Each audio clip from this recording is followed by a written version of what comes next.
कहाँ तक करूँ मैं राम बड़ाई, कहाँ तक करूँ मैं राम बड़ाई, राम न सकत राम गुण गाई। जय श्री राम। मैं बिहानी एकेडमी की छात्रा आयुषी पांडे आप सभी गुरुजनों को प्रणाम करते हुए आज रामायण के एक प्रमुख कांड लंका कांड का वर्णन करूंगी। प्रभु के इस अनूठे गाथा का वर्णन करने को मैं अपना सौभाग्य मानती हूँ। आ गए हैं हम लंका की युद्ध भूमि में। देखो देखो आज प्रभु श्री राम और रावण के बीच लड़ाई है। देखो आज धर्म और अधर्म की लड़ाई है। परंतु इसका मुख्य कारण क्या है? क्या है कारण एक त्रिलोक विजयी राजा के अंत का, उसके कुल के विध्वंस का? इसका मुख्य कारण है रावण का अहंकार, रावण की मैं की भावना। ये अहंकार ही सबसे पहले तो दशानन की दुर्दशा और फिर उनके पतन का कारण बना। रावण सा महाज्ञानी, महापराक्रमी, महापंडित कोई नहीं हुआ, परंतु धर्म की मर्यादा भंग करने वाले की दशा भी रावण सी हो जाती है, जिसे स्वर्ण लंका के राज सिंहासन पर बैठकर भी जीवन की अपूर्णता का कांटा चुभता रहता है। प्रभु श्री राम और रावण के बीच एक बहुत बड़ा अंतर था, और वो ये कि प्रभु श्री राम को जो प्राप्त था वो पर्याप्त था, परंतु रावण को जो प्राप्त था वो पर्याप्त नहीं। रावण के पास पंच कन्याओं में पूजी जाने वाली सबसे सुंदर माता मंदोदरी जैसी सती उनकी पत्नी थी, परंतु उन्हें वन में रह रही तपस्वी की वलखल पहनी हुई एक स्त्री को ही अपनी रानी बनाना था, एक पतिव्रता स्त्री को।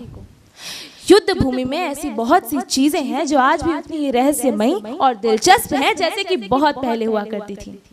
श्री राम के रावण के हृदय को लक्ष्य करके बाण न मारने पर सभी देवता व्याकुल हो उठे और जिज्ञासा पूर्वक पूछने लगे कि ऐसा क्यों है।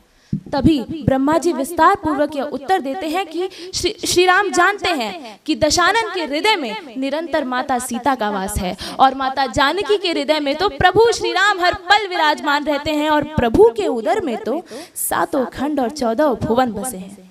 यदि ऐसी अवस्था में वो बाण चलाएं तो रावण के साथ सीता, सीता के साथ राम, राम और राम के साथ समस्त ब्रह्मांड का सर्वनाश हो जाएगा। इसीलिए वो बार बार रावण के शीश पर प्रहार कर उन्हें व्याकुल कर रहे थे, जिससे कि रावण के चित्त से माता सीता का ध्यान हटे और वो रावण रूपी अधर्म का सर्वनाश करे।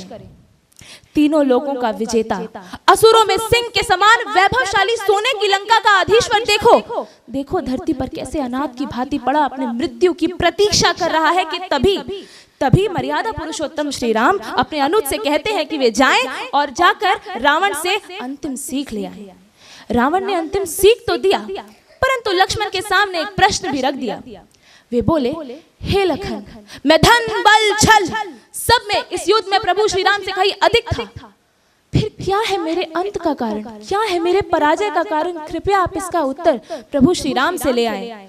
जिस पर प्रभु श्री राम बड़े ही शालीनता से कहते हैं कि हे लखन, जाकर रावण से कह दो, हे लखन, जाकर रावण से कह दो कि उसके अंत का कारण ये है कि उसके अत्याचारों, पापों और अधर्मों से त्रस्त होकर उनका भाई उनके खिलाफ था और मेरा भाई मेरे साथ था। आवश्यकता धन बल और छल की नहीं बल्कि साथ की थी। ये कारण है उसके अंत का। चाहे वो सर्वस्व हो, तीनों लोगों का विजेता हो, चाहे वो सबसे धनवान हो, परंतु सत्य से बैर यानी धर्म से बैर, और धर्म से बैर यानी कि स्वयं प्रभु श्री राम से बैर, जिसका परिणाम केवल और केवल अंत है। हरि अनंत हरि कथा अनंता, हरि अनंत हरि कथा अनंता, कहीं सुनहि बहुविधि सब संता। प्रभु के इस अनूठे गाथा का वर्णन करते समय यदि मुझसे कोई त्रुटि हुई हो तो प्रभु मुझे क्षमा करें। धन्यवाद। जय श्री राम। जय श्री राम।